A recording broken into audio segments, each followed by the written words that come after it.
Okay, 150b, Kufnun Amud Beis. We're at the two dots around a little over 10 lines from the bottom, I believe. Yeah, about 10 lines from the bottom, where the Gemara says, Aval Machshichen.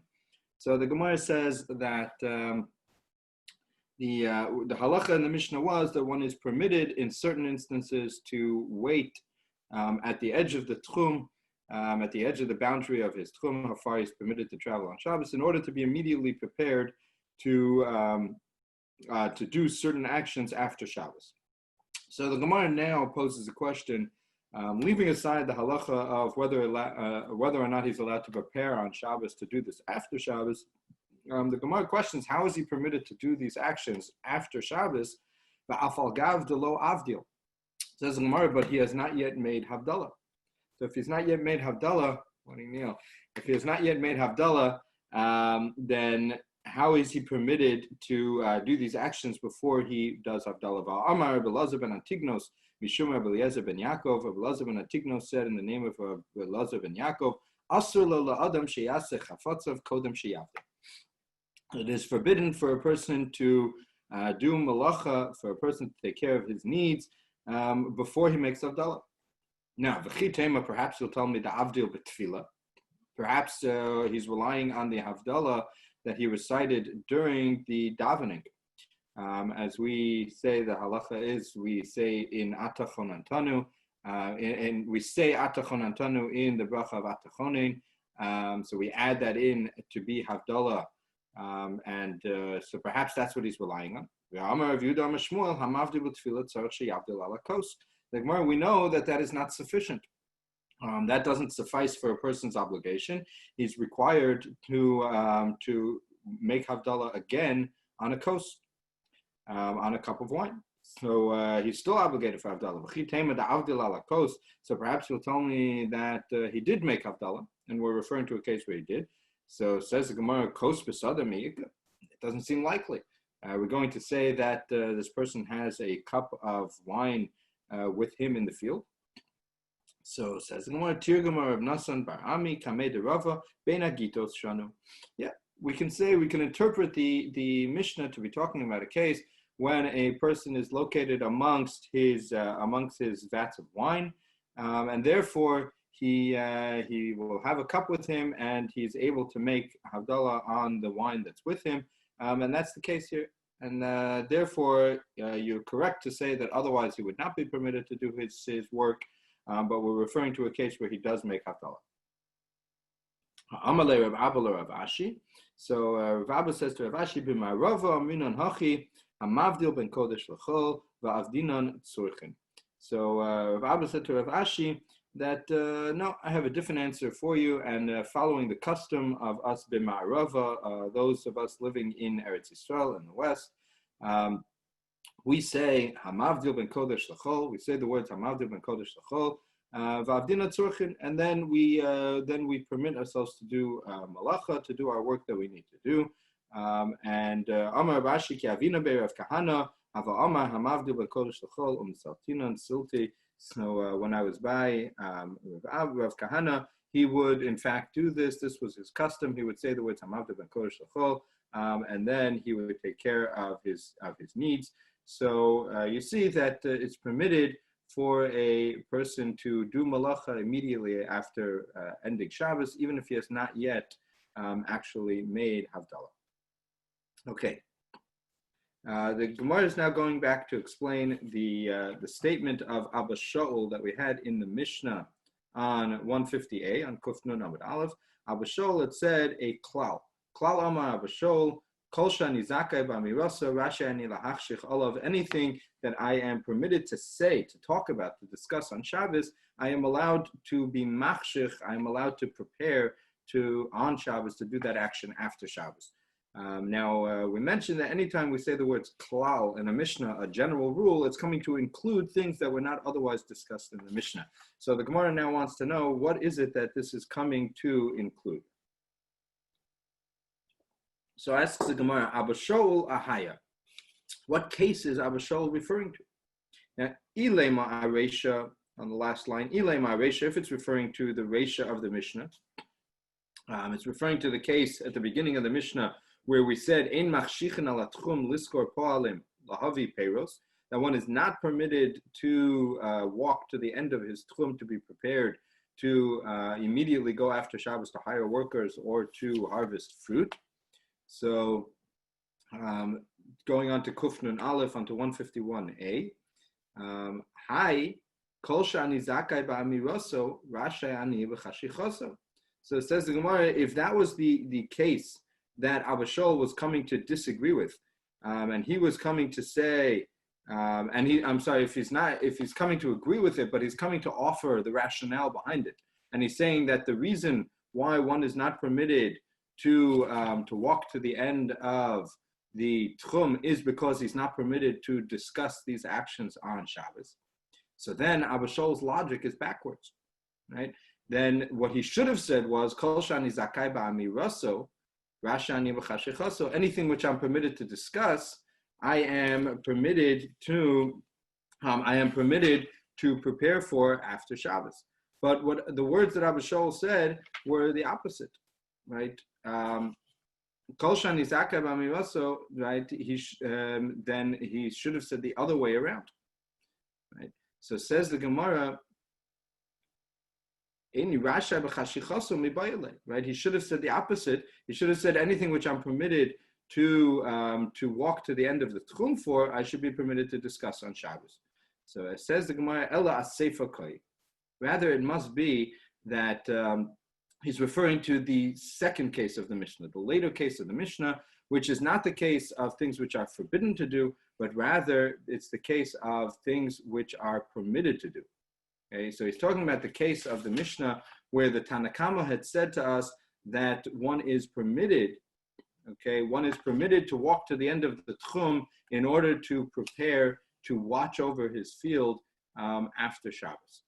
Okay, and there we said that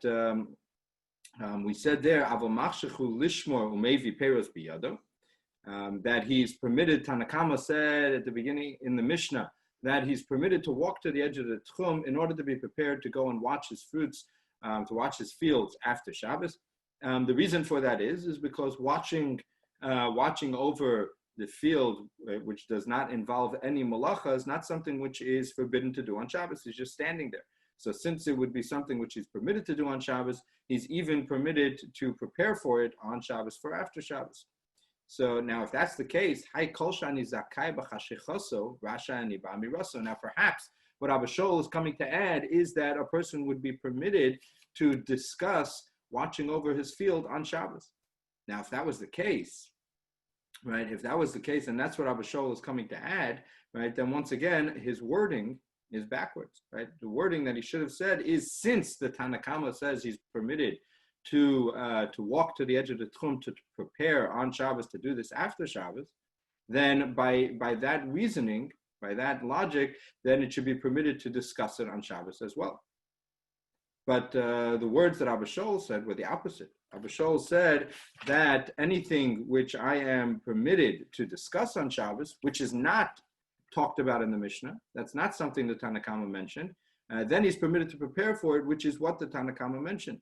Right, so he is what we call, Rashi says, is what we call Tali Tanya B'Delo Tanya. He is bringing a proof from something which is not discussed in the Mishnah to something which is discussed in the Mishnah. So it says the Gemara, La'olam Asefa Kai. Now, in truth, Abba Shaul was referring to the second case of the Mishnah. Abba Shaul Ahakai. And what Abba Shaul is coming to add is the statement of the Amar of Yehuda Amar Shmuel, the statement of Rabbi Yehuda in the name of Shmuel, who said as follows: Mutter la'adam lomar lechavero shemor li peros shebetchumach v'ani eshmor lecha peros shebetchumi. A person is permitted to make an agreement with his friend on Shabbos to say that you will watch over the fruits that the fields of mine that are in your tchum, and I will watch over the fields of yours that are in my tchum. So if a person has fields that are spread out, and some of those fields are beyond the scope of his tchum, so he's not permitted to walk out there to watch them.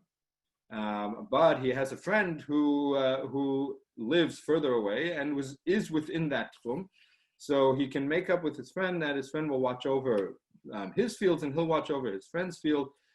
Since there's no malacha involved in watching over fields and he's permitted to watch his own fields, he's also permitted to make an agreement with his friends for them to watch each other's fields. And about this, Abba Shaul says to the Tanakama, Milo modis, will you not agree? The mutter adam loma lechavero, shemorli peros shebetchumach, v'ani eshmor lecha peros shebetchumi. That would you not agree that it's permitted for a person to make such an agreement, to make such a pact with his friend that they will watch each other's field? Ve'ema, and about that I will say, Kol shani zakai ba'amiraso, rashani la'ach shechalav. And about that I will say, anything that you're permitted to discuss on Shabbos, you are permitted to prepare for it after Shabbos as well. And therefore, he's explaining the rationale of the Mishnah as why it is permitted for a person to prepare to do this after Shabbos is because it would also be permitted for him to discuss it on Shabbos. So says the Gemara now, Klal la'asuye mai. However, asks the Gemara that anytime we use the words klal, a general rule, again, it's coming to add things which were not explicitly discussed in the Mishnah. So what is it that Abba Shaul is coming to add? So says the Gemara, la'asuye hadatanu rabbanim. It's coming to add that which the Rabbanan discussed in machshichin ala tchum lahavi behema. So one may not walk to the edge of the tchum to prepare on Shabbos to walk outside the tchum after Shabbos in order to bring an animal which was standing outside the tchum. However, if the animal is standing very close to the tchum, so he may stand at the edge of the tchum on Shabbos, call to the animal, and then perhaps the animal will, on its own, come and walk back into the tchum. That is permitted to do because merely calling to the animal does not involve any malacha. Klal Amar Abba Shaul, about this, Abba Shaul said, Kol shani zakai ba'amiraso, rashe ani lahach shechalav. Since I would be permitted to call to the animal on Shabbos, then so there would be a potential way where it would be permissible for me to bring this animal into the tchum on Shabbos. I am therefore permitted to walk to the edge of the tchum to prepare to get this animal after Shabbos. So that is what Abba Shaul is adding, that he's saying according to him, it would be permitted to travel to the edge of the tchum. Another example would be one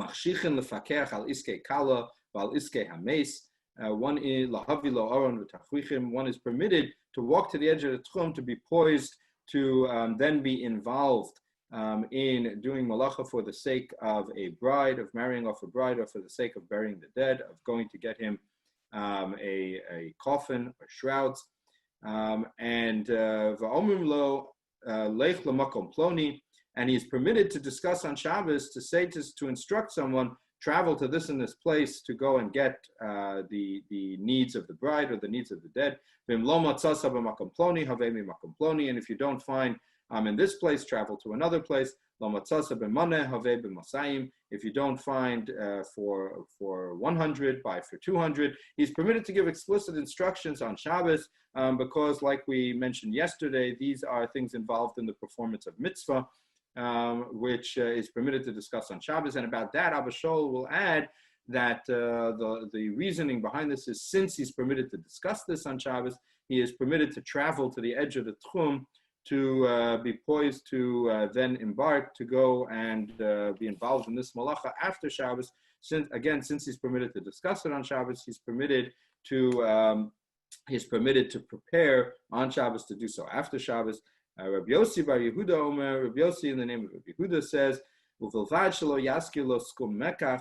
bar Yehuda says, although one is permitted to discuss being involved in malacha to prepare for a bride or prepare for the dead, however, he's not permitted to explicitly discuss prices, to discuss the money involved. So he disagrees slightly with what we just mentioned, where the Tanakama said one is permitted to say, if you can't find for 100, buy for 200. Rav Yossi, Rabbi Yehuda says that he's not permitted to explicitly discuss the prices. For that, he has to use other words. Okay, up to the next Mishnah. The Mishnah says as follows: which we already quoted. We just quoted it now, and the Mishnah is going to discuss it.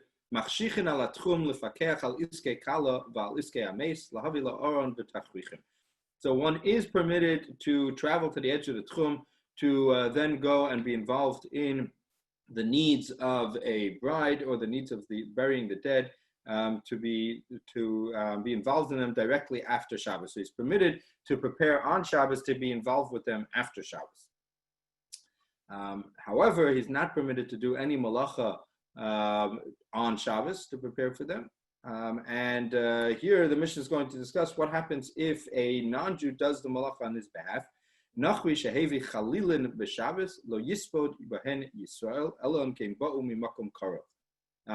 say a non-Jew goes ahead and brings in a chalil, which is a flute, and he brings them, and they were used, the purpose of them, they were used for to play mournful music, to inspire people to mourn over the dead. They were used at funerals. So if the non-Jew brought this chalil on Shabbos, so then lo yispod bahen Yisrael, the Jew may not use it for the eulogy, elohim ken ba'u mimakom karav, unless they came from a close by place, and the Gemara is going to explain what that means, that they came from a close place. But if we know that the non-Jew brought it from outside the tchum, which is forbidden to do on Shabbos, then the Jew may not use it. And Rashi says we may not use it ever, even after Shabbos. And the reason for this is because it's very clear that the non-Jew brought it on behalf of the Jew. And since malacha was done specifically for the sake of this Jew, then he may not benefit from this malacha even after Shabbos. Asulo aron v'chafrulo kever, yikaver bo Yisrael. If a non-Jew created he built a coffin or he dug a grave, so a Jewish person may use this grave or this coffin after Shabbos. The Gemara is going to explain why this is different than the case of bringing the flutes, where it's forbidden to use even after Shabbos, and here it is permitted to use them after Shabbos. The Gemara is going to explain the distinction. The im b'shvil Yisrael, however, if it was explicit that the non-Jew built this coffin or dug this grave for the sake of the Jewish person, lo yikaver bo olamis, then it may never be used even after Shabbos. We forbid it to be used forever because it was created for the sake of the Jew on Shabbos. Okay, so the Gemara is going to explain now, when we say mimakom karov, when they're brought from someplace close by, what exactly does that mean? So my mimakom karov. So Rav Amar mimakom karov mamish. Rav says when we say makom karov, what we mean to say is we have to know for a fact that it was brought from a place which is within the tchum. Okay? And if we don't know for a fact that it was brought from within the tchum, then it's forbidden to be used because we have to be concerned that perhaps it was brought from outside the tchum. Shmuel Amar, Shmuel, however, disagrees, and Shmuel says chayshinan shema chutz lechoma lanu. Shmuel says we chayshinan, and here, even though chayshinan normally means we're concerned, here actually Rashi says the word chayshinan means we can use it as an assumption. We can make a safe assumption that perhaps it was brought from within the tchum. That maybe this chalil was immediately outside the city walls, within the tchum of the city. And unless we know for a fact that it was brought from outside the tchum, it's permitted to be used. So meaning we do not have to assume that it was brought from outside the tchum, and we don't have to be concerned. And we're allowed to use it unless we know for a fact that it was brought from outside the tchum, which would be forbidden. Deika masnisim kavosei de Shmuel. Says the Gemara, we can infer from the Mishnah that it's following the opinion of Shmuel. The Katani, because we learned in the Mishnah, asa lo aron v'chafar lo kever yikaver bo Yisrael, that if a non-Jew built a coffin or he dug a grave, a Jew may use it. And the reason for that is, the reasoning behind that is because we're permitted to assume that the grave was dug for the sake of a non-Jew, or the coffin was built for the sake of a non-Jew. And therefore, since the malacha was not done for the sake of a Jew, then we are permitted to use it if a non-Jew does malacha on his own behalf, for his own sake, on Shabbos, then the Jew is permitted to benefit from it. You see in the Mishnah that even though we don't know why the non-Jew dug this grave or why he built this coffin, we're permitted to assume it was for the sake of a non-Jew. So alma misveika shari. You see that if we're unsure, we're permitted to assume that it's we're allowed to assume that it's permissible. So that follows the opinion of Shmuel. Hachanami misveika shari. So then in this case as well, we can assume that it's permitted unless we know for a fact that it's forbidden. Betanya kavasei de Rav. However, we have a brisa which seems to support the opinion of Rav, and that says as follows: Ir she Yisrael v'nachmim darim ba. If you have a city in which there are both Jews and non-Jews that reside there, v'haisa ba merchatz, and there's a bathhouse, hamarachetzes b'Shabbos, and it's open on Shabbos, and they heat the water for the bathhouse on Shabbos.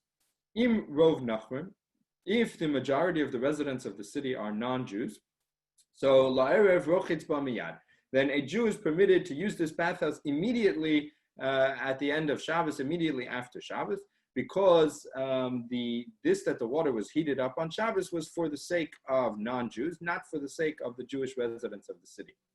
Im rov Yisrael yamtin ad kedei sheyechamu ad sheyechamu chamin. If, however, the majority of the residents of the city are Jewish, then we have to be concerned that they heated up the water on Shabbos in order that it should be immediately prepared for the Jews after Shabbos. And we're not permitted to benefit from malacha that is done on Shabbos, and therefore a person would have to wait long enough for how long it would take to heat up the water after Shabbos. So, for example, if it would take an hour to heat the water from room temperature up to the boiling point, up to the point where it would be used for bathing, then they would have to wait that hour after Shabbos before they would be permitted to use the bathhouse. Mechza al mechza. If the city is split exactly 50-50, so it's half Jewish residents, half non-Jewish residents, so again, ad kedei sheyechamu chamin, then again he has to wait until how long it would take to heat up new water.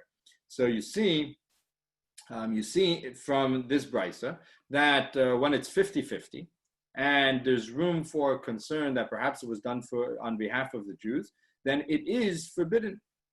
Even though it's just as possible for us to say that it was done for the non-Jews. So this seems to follow the opinion of Rav, who says that in a case of doubt, we have to assume that it's forbidden unless we know for a fact that it's permitted. So here we see that this brisa supports the opinion of Rav. So the Mishnah seems to support the opinion of Shmuel, whereas the brisa seems to support the opinion of Rav. Amar Rav Yehuda, Amar Rav Yitzchak, Beredu Rav Yehuda. Rabbi Yehuda Omer, Rabbi Yehuda says, Ba'ambati ketana, if it is a small bathhouse, im yesh ba rashus rochetz ba miyad. If there are government figures or very important people who reside in the city, a non-Jewish person who's a government figure, so then if it's a small bathhouse, even if the majority of the residents are Jews, nevertheless, it would be permitted to use this bathhouse immediately after Shabbos, because we can assume that it was heated up on behalf of this important government figure, not for the sake of the Jews, but rather for the sake of this person. And since the malacha was done on behalf of a non-Jew, it's permitted for the Jews to benefit from it after Shabbos. Amar Rav Yehuda, Amar Rav Yitzchak, Beredu Rav Yehuda. In yesh ba adam chashuv sheyesh lo asara avodim shemechamemin lo yud kumkumin bevas achas, that the definition of a small bathhouse is that if this government figure has the definition of an important figure, the definition of this government figure, how do we define someone who's important? So Rabbi Yehuda says that it means that he has at least 10 servants who will heat up 10 buckets of water, 10 flasks of water on his behalf, and they'll pour them into this bath on his behalf on Shabbos. So then, in that case, mutter lirchotz b'miyad. So since he has sufficient servants, enough people to heat up this bath on his behalf on Shabbos, then we can assume that it was heated up was for his sake, not for the sake of the Jewish residents, and then it's permitted to use this bathhouse after Shabbos.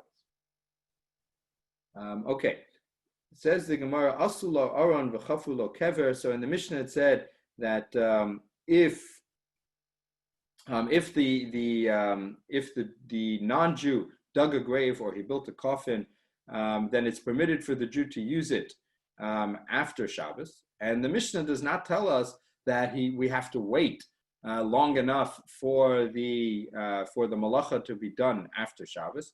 It's permitted to use it immediately after Shabbos. Asks the Gemara, Amai achanami yamtin b'chidei sheyasu. Right. In this case as well, just like we said before, that for the bathhouse, right, if there's a concern that it could have been done that it was heated up for the Jews, then we have to wait long enough for it to be heated up after Shabbos. In this case as well, we should be concerned that perhaps this coffin was built on behalf of a Jew or the grave was dug on behalf of a Jew, and we should be required to wait after Shabbos long enough for the time that it would take to build a new coffin or to dig a new grave. So Amar Ula answers, Ba'omed ba'asratya. We're talking about a case where this is a grave which is dug in a public area. And since Jews do not bury normally in a public area, then it's clear that this grave was dug on behalf of a non-Jew, not on behalf of a Jew, and therefore it's permitted to use immediately after Shabbos, because we don't have to be concerned it was done for the sake of a Jew. We can assume that it was done for the sake of a non-Jew. Says the Gemara, Tenach kever, Aron ma'ika l'meimar. Says the Gemara, that answer will work for the grave, but a coffin which is portable, how can we possibly know whether it was built for a Jew or a non-Jew? Amar Rabbi Avohu b'mutal al kivro. Says Rabbi Avohu, we're discussing a case where the coffin is now it's placed on the side of this grave, which was dug in a public area. So since the coffin is placed immediately next to this grave, we can assume that they were both created for the same purpose, which would be for the sake of a non-Jew, not for the sake of a Jew. Since it was done for the sake of a non-Jew, it's permitted to be used immediately after Shabbos, and there's no requirement to wait for the amount of time it would take to create it after Shabbos. Okay, on to the next Mishnah, 3 lines from the bottom on 151. Osin kol tzorche hames. So one is permitted to do the requirements, that which is needed for the sake of a dead body, to take care of the dead body on Shabbos. Sachin, he may anoint the body with oil. Umadichin, he can wash the body with water. Uvilvad shelo yaziz bo aver. As long as he does not move the limbs of the dead body. And the reason is because the dead body is considered muktzah. It's considered something which is not permitted to be moved on Shabbos. So he's allowed to care for the body, but he's not allowed to move the body. Shomtin es hakar mitachtav umatilin oso al hachol b'shvil sheyamtin. So he is permitted to pull out, if the body is lying on top of a mattress or on top of sheets or pillows. So, and he's concerned that the heat of the mattress or of the pillows will lead the body to decompose faster. So he's permitted to pull out the mattress or the pillows from underneath the body and to lay the body on the ground, which was cooler. B'shvil sheyamtin, going on to 151b, in order that the body should not decompose. So he's permitted to do that because he's not directly moving the body, he's pulling out the things which are underneath the body, and the body moves on its own. So this is not considered moving muktzah on Shabbos. And even though normally we do not allow a person to move something which is muktzah even indirectly, in this case it's permitted because it's for the sake of the dignity of the body, that it should not decompose. Koshrin es halechi. It's permitted to tie a cloth around the head of the dead person in order to keep the mouth, the jaw, in place. Lo sheyale ela shelo yosef. If the mouth of the dead body now is open, it's gaping open, so he's permitted to tie it that it should not gape open further. but he's not permitted to actually close it again, to move the jaw. Once again, because like we said, the body is muktzah, and one is not permitted to move the limbs of the body. So he's allowed to tie that it should not move further, but not to close the mouth again. And similarly, regarding things which you're permitted to do, so that something should not get worse, but you're not permitted to correct it. So another example of that is if a ceiling beam in a person's home breaks and the beam is now collapsing. So so he's permitted to put something underneath it, to put a ladder or a bedpost underneath it to support it, lo shetale, not to push it back into its original place, but elo shelo tosif, but he is permitted to support it, that it should not fall further, that it should not collapse any further. So another example of where we're permitted to ensure that something doesn't get worse, even though we're not allowed to fix it. So now, the Gemara questions, why is it that we say it's permitted to anoint the dead body or to wash the dead body? But we know there's a story with Rabbi Yehuda Amar Shmuel said, Maise b'talmidav shel Rabbi Meir, that it occurred with a student of Rabbi Meir, shenichnas acharav lebeis hamerchatz, that he accompanied Rabbi Meir into a bathhouse which was not heated on Shabbos. Bikesh lahadiach karka. The student wanted to rinse off the ground in the bathhouse to have a clean place to sit. Amar lo ein madichin. Rabbi Meir said to him, you're not permitted to rinse the ground, to wash off the ground on Shabbos. Lasuch karka. And he attempted to put oil.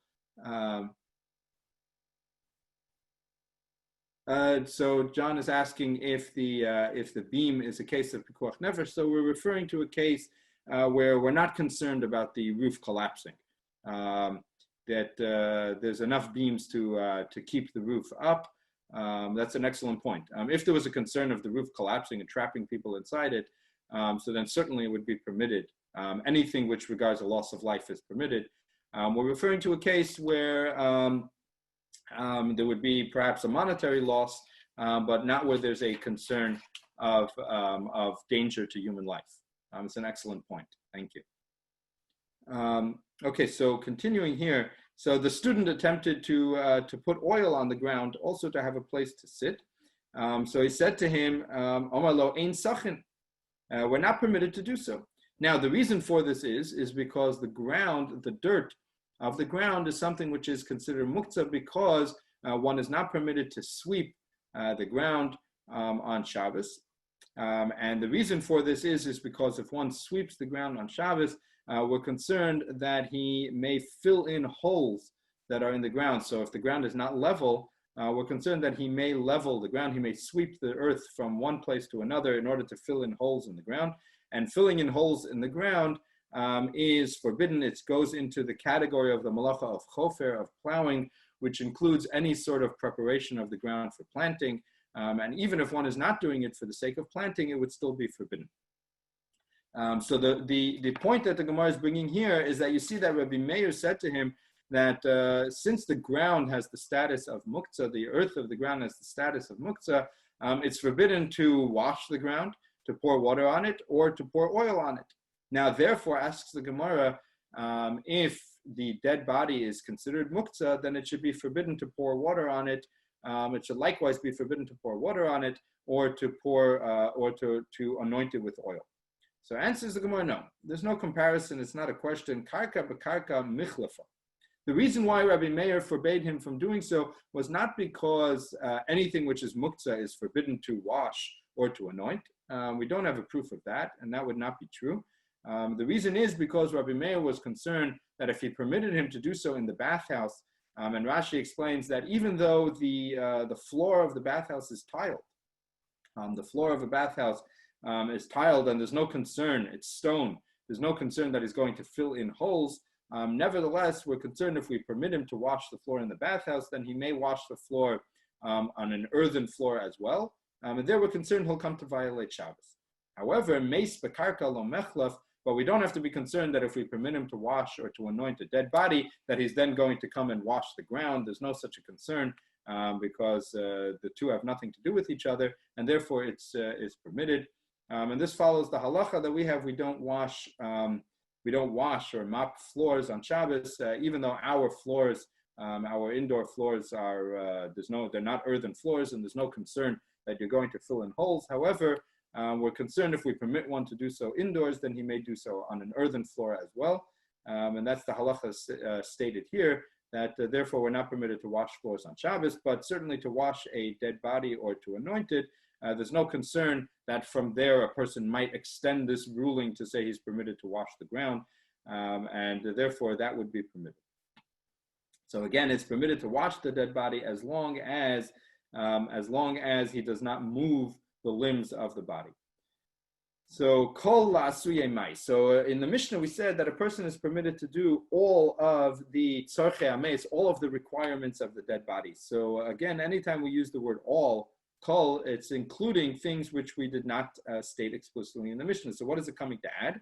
So it says the Gemara, la'asuye hadetanu rabbanon. It's coming to add that which the Rabbanan said, meviin klei mekar uklei matchos umanichin al kreso kedei shelo tafuach.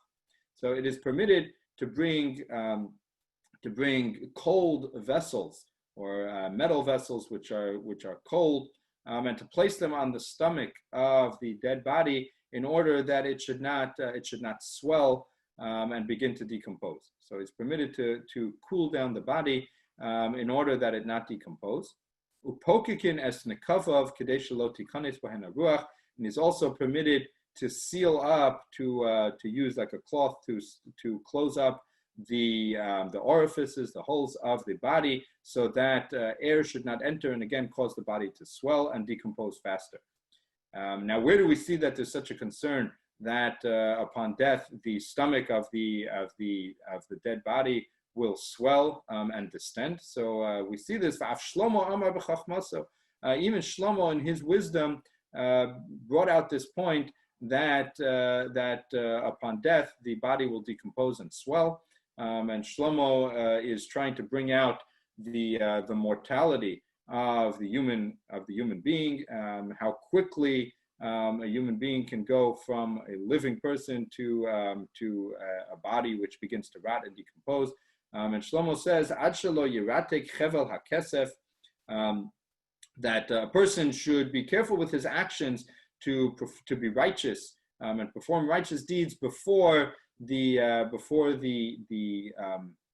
silver rope will be broken, and that's referring to the chut hashedra, the spinal cord, v'torot gula hazahav, and the gold pitcher will be broken. Ze'ama, that's referring to the male member. V'tishaver kad al hamabua, zehakeres, and the pitcher will be broken on the fountain. That is referring to the stomach and the intestines. And we're seeing that the pitcher which spills over into the fountain is referring to the stomach, which will then begin to distend and spill out its contents. V'noretz hagalgal el habor, and the wheel will pour into the pit. Zeperesh, that's referring to the excrement which is in the body, that upon death the body will no longer contain its excrement and will spill out. V'cheinu omer v'zerisi peresh al panechem peresh chagechem. This is the pasuk in the Navi where Hashem says that he will cast the dung, the excrement of their holidays upon them, that he will reject their service of their holidays. Amar of Huna v'amrila, Amar of Huna elu v'amar of Chana elu b'nei adam shemanichin divrei Torah v'osin kol yameim kichagim. This is referring to this verse is referring to those who abandon the study of Torah and they make all their days like holidays. They simply waste their time and they enjoy their time in this world without being involved in the study of Torah. Amar of Levi, Amar of Papi, Amar of Yeshua, la'achar shlosha yamim kreso nivkas v'nofeles lo al panav. After 3 days, the dead body will decompose to the point where the stomach will split open. V'nofeles lo al panav va'omeres lo tol mashenasatabi, and it will, so to speak, say to the person, take out that which you have placed within me, that the contents of the stomach will split, will spill out. Okay. Ein ma'atzmin, going on to the next Mishnah. Ein ma'atzmin es hames b'Shabbos. One is not permitted to close the eyes of a dead body on Shabbos. V'lo b'chol im yitzias hanefesh, and even on a weekday, it is forbidden to close the eyes of a body at the time of its death, when the soul is leaving, meaning before the person is actually dead. So as the soul is leaving, it's forbidden to do so. If one closes the eyes of the body as the soul is leaving, then he is considered to have hastened the death of this person, and it's considered as if he killed that person, because even hastening the death of a person, even though it's inevitable and this person is about to die, by hastening the death, even a small amount, that is considered to be killing that person. And Rashi explains that moving the body can cause the person to die faster. Okay, Tanu Rabbana. So the Gemara is going to elaborate on this. Hama'atzmo im yitzias nefesh. If one closes the eyes of the person at the time of death, hareisa shofech damim, it's considered like he killed him. Mashal laner. So an illustration of this to bring out this point is laner shekove v'holeches. If you have a candle which is sputtering, it's beginning to go out. Adam maniach etzba'o aleha. If a person then places his finger over it, miyad kafsa, then it will immediately go out. So even though we're talking about a candle which is on its way to be extinguished, it's going out on its own. If the person places his finger on it, he causes it to be extinguished immediately, to go out faster. So similarly, if the person moves the body, he's going to cause it to die faster. And even taking away a moment of the person's life is considered to be killing that person. Tanya Rabbi Shimon ben Gamliel Omer. So this is a somewhat strange brayso. Rabbi Shimon ben Gamliel says, if a person wants the eyes of the dead body to close, but he doesn't want to close them directly, he wants them to close on their own, so then there is a way to do so. And what he does is nofeach lo yayin b'chotmo, will blow wine into the nostrils of the dead body. Again, here we're referring to a body which is already dead. V'nosein shemen ben rise einav, will place oil between the eyes of this person. V'oches b'shnei gudlei raglav, and he will grasp onto the two big toes of the dead body. V'hein misatzmen me'elein, and then the eyes will close on their own. I have not tried this. I can't vouch for it. Now, why a person would rather do this than simply close the eyes on their own, I don't know either. But this is another way of closing the eyes of the dead body. Tanya Rav Shimon ben Gamliel Omer. Rav Shimon ben Gamliel says that it's interesting to note the amazing how quickly a person's stature can change from a living person to a dead person. Omer tinok ben yomo machalin alav Shabbos. A child, even a day-old child, we're permitted to desecrate the Shabbos. Not only are we permitted to do so, we're commanded to desecrate Shabbos on his behalf to save his life.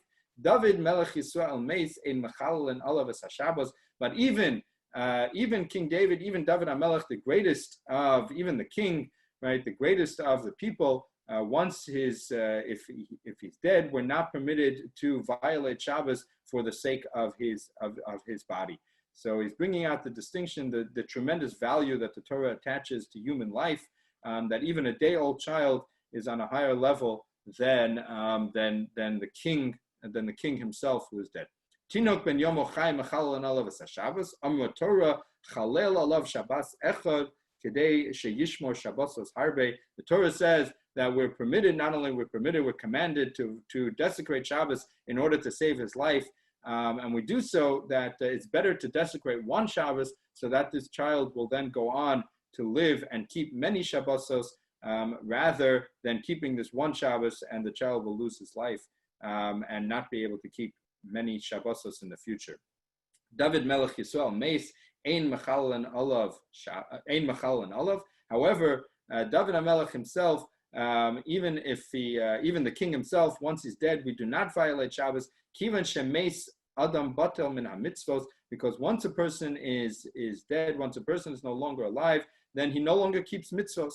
And the point that Rav Shimon Gamliel is bringing out is that the value that the Torah attributes to human life is because of the mitzvos that we're able to perform. The value of life is because we, as long as a person is living, he has the ability to keep Hashem's Torah, to keep the mitzvos, and that is what ascribes value to our life.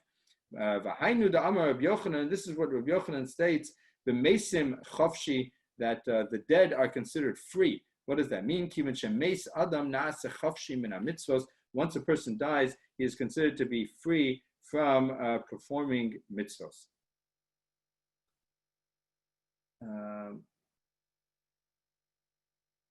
Okay, let's do another line here. The Tanya Rav Shimon ben Elazar, Omer Rav Shimon ben Elazar says further the distinction between the dead and the living. Tinok ben yomo chai ein tzarich l'shomro min achuldo min achbarim. A child, a living child, a living baby, even a day old, one does not have to be concerned that he'll be attacked, that he'll be eaten by mice. But